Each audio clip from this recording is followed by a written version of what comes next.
I'm Sean, an interpreter at the Missouri Botanical Garden. Today I will be reading 5 Meters of Time by Philip Winterberg. Something to think about during this story. What would you do with 5 meters of time? The story that I want to tell you happened not too long ago in a city so big that it takes many days if you try to cross it by bike. Even by car, it takes several hours. This city is crammed full of life. Life that walks and stands and crawls, strolls, creeps, jumps, and sometimes even flies. Nobody knows how many people exactly are living in this city, but there might be about 7 and 1/3 fantastillion, 10 and 1 billion jillion to 11 million hundred and 24,348 and 11. There is rarely a house that does not have at least 20 stories to accommodate all the people of the city.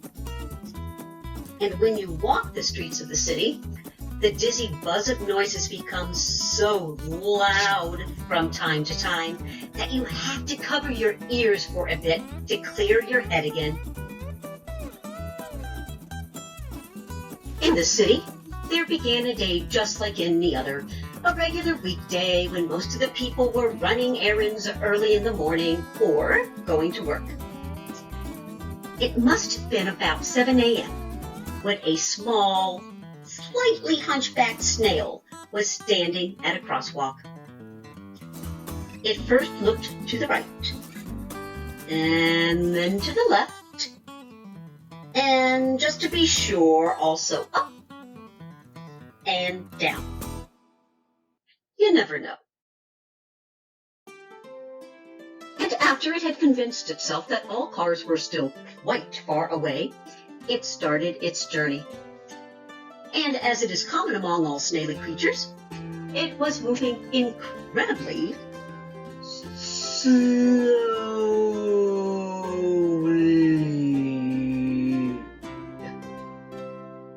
It hadn't even moved 3 inches by the time everybody else had already crossed the street and disappeared into the bustling crowds on the other side. The first cars came, some with silently squeaking tires, to a halt in front of the crosswalk. I know what you're expecting now. People checking their wristwatches in annoyance, noisy complaints, long blasts of honking, maybe some random ruffian picking up the little snail to carry it to the other side of the street hastily so that things could move on. That's what you're counting on, right? Nothing like that happened. In a van that had stopped right in front of the crosswalk, there was a small tree frog. His job was to forecast the weather every day, once in the morning at 6, then again at 7:30, at noon, and then again at 8 in the evening. He was the only weather frog far and wide, and this is why he was broadcast on every TV channel in the city. The frog was about to honk his horn, considering that it was 7 already and his next forecast was coming up in half an hour, when he saw in his rearview mirror how behind him the sun was rising slowly and bathing all of the houses one by one in golden light. He frowned and thought to himself, I'm always talking about the weather. And I've been doing this for so long now that I can't even recall the last time that I actually felt and enjoyed the weather. After all, there is no weather in the weather studio. He sat like that for a moment, and then he turned off the engine of his van, got out, and grabbed his Weather Frog ladder to climb onto the roof of a house. And he picked the highest one in the street.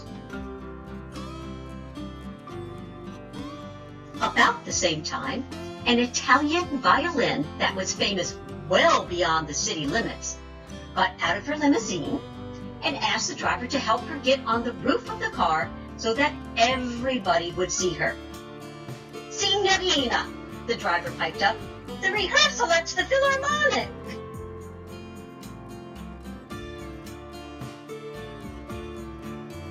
The violin wasn't worried. "At the Philharmonic, there are only empty rows of chairs at this point of the day. The musically challenged mice at best. But look around you. This place is full of people. There is no place nicer to play than this." As she stood on the roof, she curtsied and began to play for all the waiting people.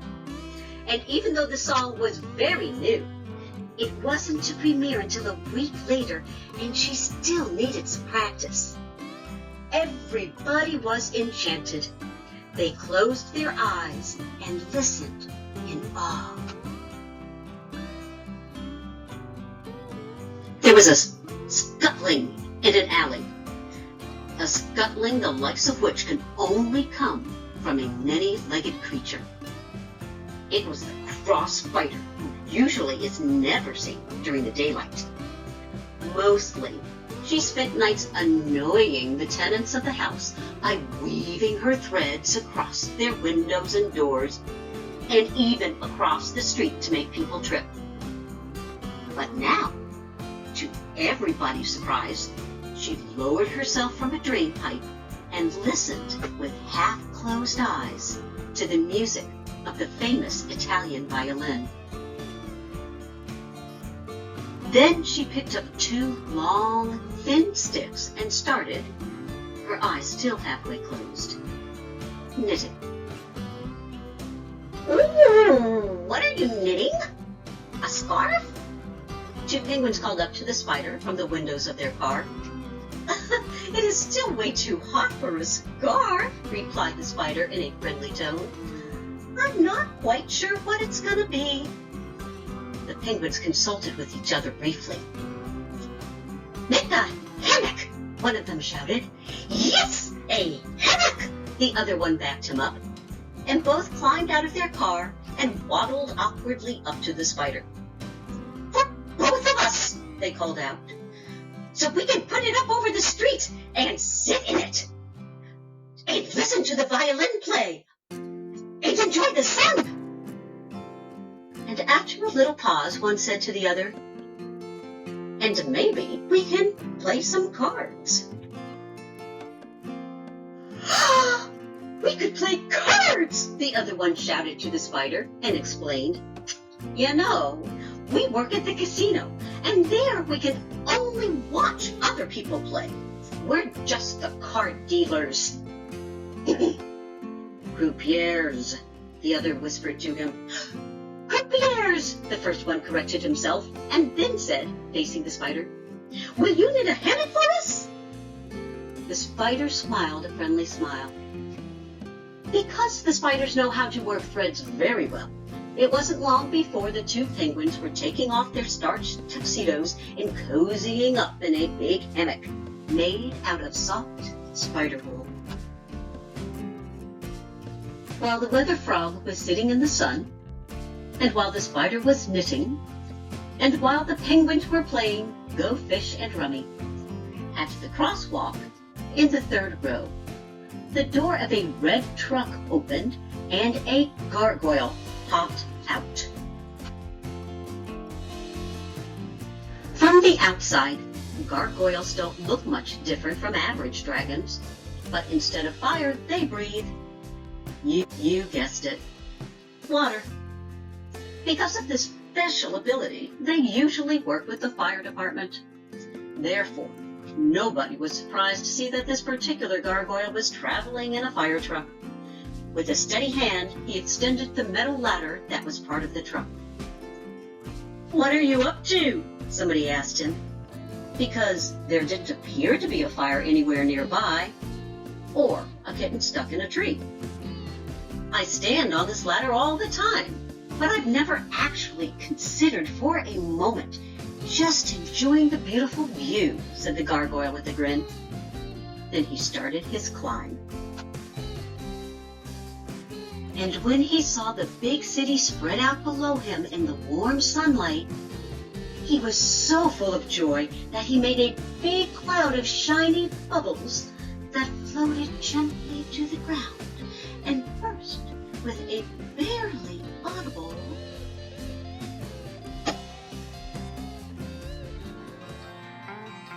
Many hours later, when the little snail had finally reached the other side of the street, the twilight of night was already approaching.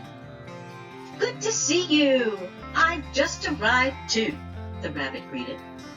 He had been waiting for the snail leaning against a light post. "What should we do? Are you hungry?" "And how?" the snail sighed, and its gaze turned all dreamy at the thought of fresh lettuce. "I've been waiting for a while." The weather frog decided to drive back to the TV studio once again to make the last weather forecast of the day. The next day would be sunny. He knew that. After all, he had been watching the sky all day. "For the first time," he thought, "I have the feeling that I actually know what I'm talking about." So, what would you do with 5 meters of time? Would you find a sunny roof, or a shady tree, or a hammock? What would you do there? Begin! Thank you for joining me for 5 meters of time today. We look forward to sharing other stories with you on the Missouri Botanical Gardens website.